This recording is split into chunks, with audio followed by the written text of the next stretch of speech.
Nous avons visionné, dans le cadre des escales documentaires, Les Jumeaux Maudits de Philippe Rostand, un réalisateur français d'origine vietnamienne spécialisé dans les films documentaires.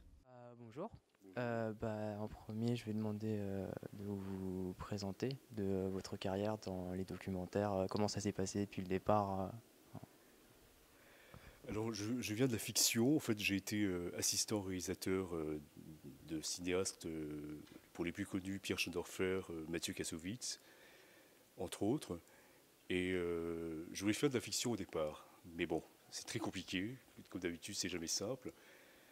Et il y a une dizaine d'années, il y a 12-13 ans, j'ai commencé à prendre ma caméra pour aller filmer un sujet qui m'intéressait, qui me passionnait. Et là, j'ai découvert que c'était vraiment... Je trouvais un sens dans ma vie, quoi. Voilà. Il y a d'autres choses dans la vie. Mais c'est vrai que le contact avec les gens, ça m'a tellement touché que j'avais envie de faire ça. Donc depuis, je réalise des films documentaires. Ce film a été sélectionné pour la compétition jeunesse.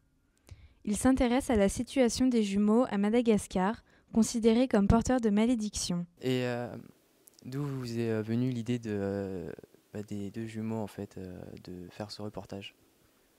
En fait, je voulais faire un documentaire sur un photographe malgache au départ. On m'avait dit qu'il était très intéressant, c'était le douaneau malgache.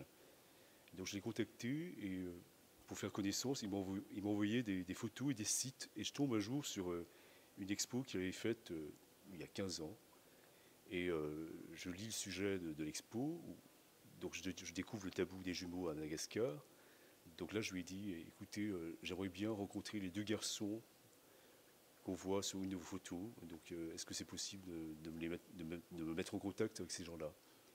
Et voilà, de fil en aiguille, donc j'ai appelé Piki Gogo, que je voulais absolument faire parce que je suis très intéressé par tout ce qui est tabou.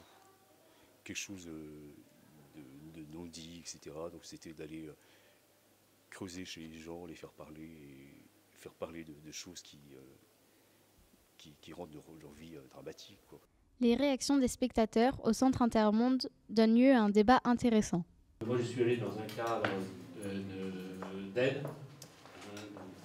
avec une association de La Rochelle suite à un cyclone, pour remettre l'électricité. Alors, donc l'électricité, c'était uniquement panneaux solaires et éoliennes, mais j'ai l'impression qu'ils sont branchés sur le secteur.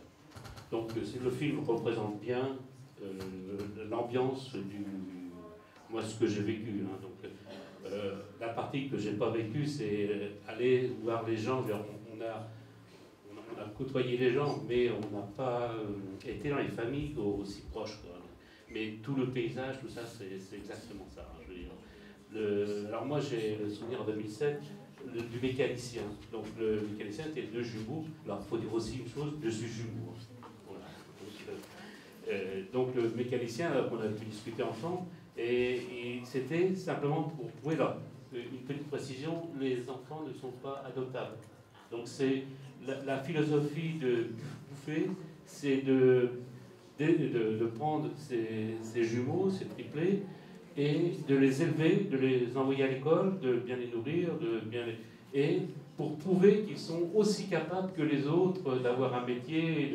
Et en général, ils sont même, entre guillemets, supérieurs aux autres, puisqu'ils ont appris, ils ont été à l'école régulièrement, ils ont mangé régulièrement, et ils ont appris un métier. Donc, son but, il est de faire de ces gamins, de ces jumeaux, montrer qu'ils sont même supérieurs aux autres, puisqu'ils ont un parcours. Hein. Donc moi, c'est une philosophie que complètement j'approuve, hein, de laisser les gens dans le pays et de ne pas adopter. À la sortie de la projection du film, nous avons pu recueillir les avis de certains spectateurs. Je suis déjà allée à Madagascar. Je n'avais pas rencontré ce problème directement. Bon, j'ai retrouvé effectivement les paysages, les villages, la population, mais je n'avais pas été sensibilisée à ce point, à ce problème. Mais ce que je veux dire aussi, c'est que quand on regarde les choses, il ne faut pas juger les choses avec un esprit d'Européen. Hein, c'est ça le problème la plupart du temps. Il faut se rappeler que Madagascar, c'est un pays qui est relativement pauvre, qui ne devrait pas être pauvre parce que c'est un pays... Nous avons également rencontré Elisabeth Jenny. Bonjour. Bonjour. Alors tout d'abord, est-ce que vous pourriez nous expliquer, s'il vous plaît, votre rôle dans le Festival des escales documentaires ? D'accord. Alors, je suis aux escales de documentaires depuis 4 ans. Et en fait, je fais partie du comité de sélection des films. C'est-à-dire que l'on visionne tout au long de l'année pas mal de films pour aboutir à la sélection finale pendant le festival. Mais qu'en a pensé le jury ?